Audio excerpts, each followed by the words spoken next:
Başkan merhaba.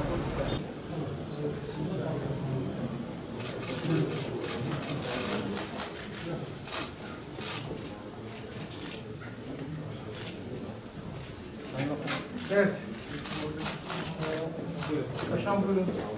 Komutanlar nerede? Başkanlar geldi.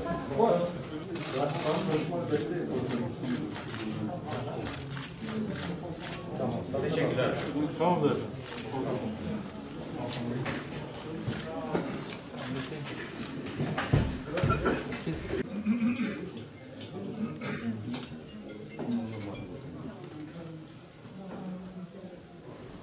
Birçok vilayetimizde ve bugün burada birçok vilayetimizde ve birçok ilimizde, ilçemizde yaptığımız gibi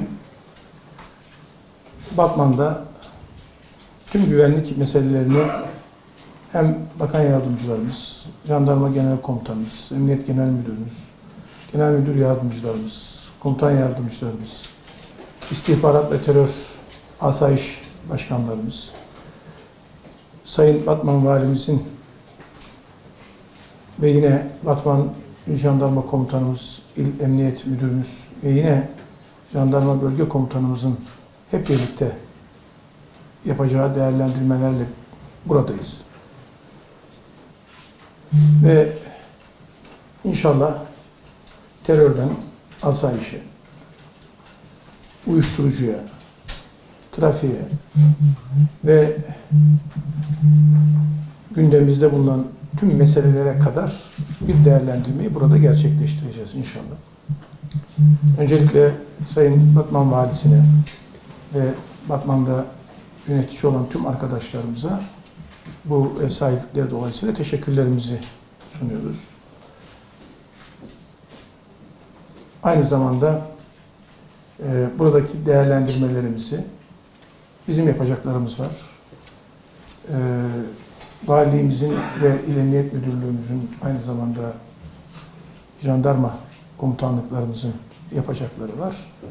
Ve ondan sonra da her güvenlik toplantısının hitamında olduğu gibi gerek sorunları ve çözüm önerileri, gerek yapacaklarımızı listeleyip daha sonra da hep birlikte takibini yapma hususundaki kararımızla beraber de buradan inşallah ayrılacağız.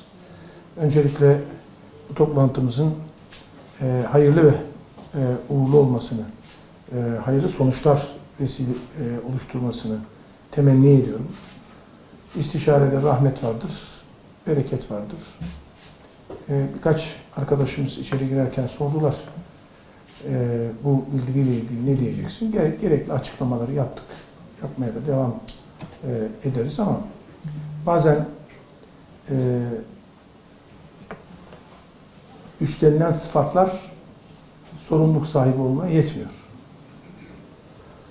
Cumhuriyet tarihimizin en güçlü noktasında tüm ilgi alanlarımızı etki alanlarına döndürüyoruz. Ve tam bu dönemin içerisindeyiz. Sayın Cumhurbaşkanımızın liderliğinde atılan adımlar, elde edilen başarılar, aslen düşmanlarımızı ve vesayetçileri çaresiz bırakıyor. Hatta fitneye itiyor. Hatta çatlatıyor. Ve Türkiye'ye karşı yapabileceklerini de etkisiz hale getiriyor. Maalesef zihinsel kodları prematüre kalanlar, gelişmeyenler. Tabii biz bunları çok gördük. Bağımlı yaşamaya alışkın olanlar, öğretilmiş çaresizlikleriyle eski alışkanlıklarını çözüm görüyorlar. Bunlar zavallıdırlar, istismarcıdırlar, hukuk tanımazdırlar, milleti bilmezdirler ve kelimenin tam anlamıyla edepsizdirler. Bunlar son kalıntılardır. Ve kalıntılar ya doğal olarak seleksiyona uğrarlar, tarihe ve doğaya karışır giderler ya da temizlenirler. büyüyen ve güçlü Türkiye, aynı zamanda tam bağımsızlık bizim sevdamızdır. Bütün mücadelemizi de bunun için gerçekleştiriyoruz. Söyleyeceğimiz cümle şudur: sabrımızı zorlamasınlar. Demokrasiye, hukukun üstünlüğüne, devletimize ve milletimize, tarihimize, medeniyetimize bağlıyız ve sadığız. Ve biz buradayız. Onun için ülkemizin yapacak elbette ki çok işi vardır.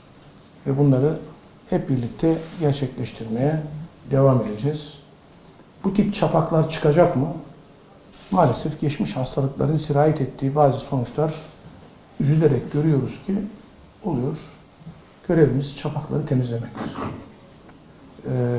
Bu vesileyle de arkadaşlarımız bize müsaade ederse güvenlik toplantımızı gerçekleştirelim. Ve ondan sonra da diğer gündemlerimize bakalım. Teşekkür ediyoruz.